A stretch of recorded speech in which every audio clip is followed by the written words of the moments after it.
Ei pessoal, tudo bem? Na videoaula de hoje, a gente vai finalmente garantir a existência do conjunto dos números reais. Só que para isso a gente vai definir primeiro o que a gente entende por corpo ordenado, que nada mais é do que um conjunto, que é um corpo, coisa que a gente já definiu aqui nesse curso, que também é um conjunto ordenado. Só que a gente pede mais dois axiomas. O primeiro deles é uma espécie de monotonicidade. O que eu quero dizer com isso? Que se você pegar y menor do que z, então eu posso somar o mesmo elemento à direita e à esquerda e manter a desigualdade. Tá? Um outro axioma que a gente pede é que se você pega dois caras positivos, então o produto é positivo. Deixa eu fazer uma observação aqui, que é o seguinte. A abordagem que eu estou seguindo aqui, pelo menos nessa parte do curso, é diferente, por exemplo, do que o Elon faz no livro dele. Tem o livro de análise real do Elon, que é bem conhecido no Brasil, e ele faz uma abordagem nessa parte de corpo ordenado ligeiramente diferente do que eu estou fazendo. Na verdade, eu estou sendo bonzinho, é bem diferente do que eu estou fazendo. A definição que ele dá para corpo ordenado é essa aqui, Ele supõe que existe um subconjunto do corpo K, que ele está chamando de P, e aí ele batiza esse subconjunto de conjunto dos números positivos. E aí ele pede dois axiomas. Ele diz assim, que se dois elementos estão nesse conjunto, então a soma tem que estar e o produto também. Ou seja, esse conjunto ele é fechado tanto para a soma como para o produto. E aí ele pede uma outra coisa, que é uma espécie de tricotomia, e se o sujeito está no corpo, então só tem três possibilidades. Ou ele é zero, ou ele está no conjunto P, ou o simétrico aditivo dele está no conjunto P. Evidentemente, essas duas abordagens talvez não fique claro, mas elas são equivalentes, tá bom? Eu não vou discutir dessa maneira que o Elon coloca, eu só estou observando porque caso você dê uma olhadinha no livro dele, você pode talvez se assustar com a definição que eu estou apresentando e comparando com a definição dele, tá ok? Nessa proposição, eu vou apresentar os principais resultados que estão associados a corpos ordenados. Mais uma vez, eu friso que são propriedades que certamente você já conhece. Por exemplo, se você x, y, z, que são elementos do corpo ordenado, se você pegar um x positivo menos x é negativo, se você tiver y menor que z e multiplicar à esquerda todo mundo por um x positivo, a desigualdade se mantém. Se você multiplicar por um x negativo, a desigualdade fica invertida. O quadrado de números não nulos é sempre positivo. E se você tiver uma ordem 0, menor que x, menor que y, então na hora que você pegar os inversos multiplicativos, as coisas ficam invertidas aqui. Esse sujeito continua positivo, mas aí você fica com 1 sobre y menor que 1 sobre x. Naturalmente, essas quatro propriedades que estão aparecendo aqui decorrem dos axiomas tanto de corpo como de corpo ordenado. Eu vou demonstrar a primeira propriedade que aqui aparece, tá certo? Para provar que se x é maior que zero, menos x é menor do que zero, a gente vai utilizar, claro, as propriedades de corpo, mas a gente vai utilizar também esse primeiro axioma de corpo ordenado, que é a monotonicidade, que se você tiver y menor que z, então, se você somar x dos dois lados, você mantém a mesma desigualdade. Então, vamos provar isso aqui. Veja bem, 0 é menor do que x, Isso é uma coisa que a gente já sabe. Então, o que eu posso fazer? Utilizando aqui o primeiro axioma de corpo ordenado, eu posso somar menos x dos dois lados. Então, eu vou ficar com menos x mais 0 menor que menos x mais x. Estou usando esse axioma aqui. Tá? Bem, uma vez que eu estou aqui, agora eu posso usar as propriedades de corpo. Eu tenho um elemento mais 0, então é o próprio elemento. Aí eu tenho o menor, e aqui eu estou pegando o simétrico e somando com o elemento, então vai dar 0. Tá? Então veja que não é uma demonstração difícil, tá vendo?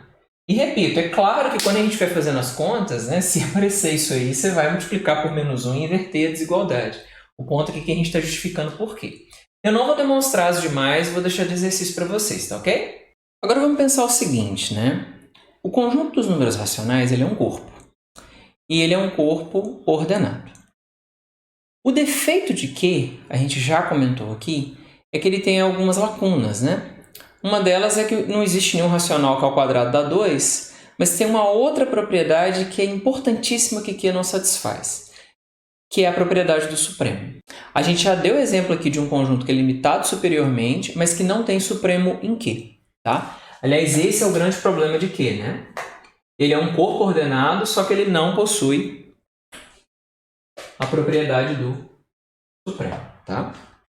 Aí a gente vai definir um corpo K, a gente vai dizer que ele é ordenado completo, ele é um corpo ordenado completo, se ele for um corpo ordenado e se ele satisfizer a propriedade do supremo. Ou seja, né? Se ele for um corpo ordenado e tiver a propriedade de que qualquer conjunto limitado superiormente tem um supremo. E aí fica a pergunta de dizer o seguinte, fala, poxa, mas até agora os exemplos de corpo que você deu, basicamente é o conjunto dos números racionais, né? E ele não tem essa propriedade, né? O que garante para a gente que existe um corpo que satisfaz isso? O que garante isso para a gente é o próximo teorema que eu vou enunciar agora. Aqui está, pessoal, o teorema que garante para a gente a existência do conjunto dos números reais, né? Bem, o que vai ser esse conjunto dos números reais? Ele vai ser um corpo ordenado completo, que é exatamente o que a gente está tentando buscar desde o início. Então, esse teorema ele estabelece o seguinte, ó, que existe um corpo ordenado completo que contém os racionais como subcorpo. O que eu quero dizer com isso? É que ele tem as mesmas operações de R, né? Operação de soma e de produto, e também a relação de ordem, tá? Além disso, esse conjunto dos números reais ele é único a menos de isomorfismos. Vamos entender o que a gente quer dizer com essa palavra isomorfismo nesse contexto, tá?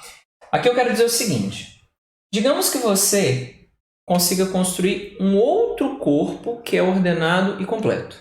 Então, você conseguiu construir um outro corpo. Necessariamente vai existir uma bijeção entre esse corpo e o conjunto dos números reais com a seguinte propriedade, né? Você vai ter uma propriedade de homomorfismo, no sentido de manter as operações, né? Você está dizendo o seguinte, ó, se você soma dois caras em R, na hora que você calcula o f da soma, isso é o mesmo que fazer f de x mais f de y, né? Assim, digamos que o f da soma é a soma dos f's, né? E o mesmo vale para o produto, né? Se você pegar dois elementos em R, se você fizer f de x e y, isso é o mesmo que f de x vezes f de y. E aí tem uma terceira condição, né? Isso aqui é relativa à parte de corpo e aqui é relativa à parte de ser ordenado, né? Que se você tiver em R em x menor que y, então necessariamente as imagens também estão ordenadas. Vale observar o seguinte, né? Esse corpo aqui, que pode ser um corpo muito abstrato, inclusive, né? Ele vai ter as operações dele, né? A operação de soma, de produto, e vai ter uma relação de ordem. Não necessariamente, né, a relação de ordem, a soma ou produto desse cara é a mesma de R, mas eu estou me permitindo usar o mesmo símbolo, tá bom? Para não carregar demais a notação, né? Porque senão eu teria que usar um símbolo diferente aqui, aqui e aqui. Isso ia deixar a notação um pouco mais carregada, tá? Eu não sei se eu vou frustrar vocês, né, mas a demonstração desse teorema foge um pouco dos objetivos desse curso. Aliás, foge bastante dos objetivos desse curso, né? Basicamente, tem duas maneiras que eu conheço para demonstrar esse teorema. Uma é via cortes de Dedekind e a outra é utilizando uma construção que é devida ao Cantor, né? Que ele utiliza classes de equivalência via sequências de Cauchy, que é algo que a gente vai definir mais à frente no curso, tá? Então, assim, esse é um teorema muito importante, mas conforme eu comentei lá nas primeiras aulas, fazer a construção de R é um caminho longo, né? A gente teria praticamente que fazer um novo curso só para preencher todas as lacunas, né? A gente definiu direitinho os naturais via axiomas de Peano, para que a gente entendesse como que isso é feito, né? Aí você tem que construir os inteiros, tem que construir os racionais e depois construir os reais, tá? De agora para frente, a gente vai assumir que existe esse corpo ordenado e completo. E a gente vai perceber que o fato de existir esse corpo, ou seja, o fato de todo conjunto limitado superiormente ter supremo, vai nos permitir obter, por exemplo, a raiz de 2, tá? A gente vai começar a fazer essas coisas já nas próximas videoaulas, tá bom? Eu vou encerrar essa videoaula por aqui Eu espero que vocês tenham gostado. Um abraço e até a próxima!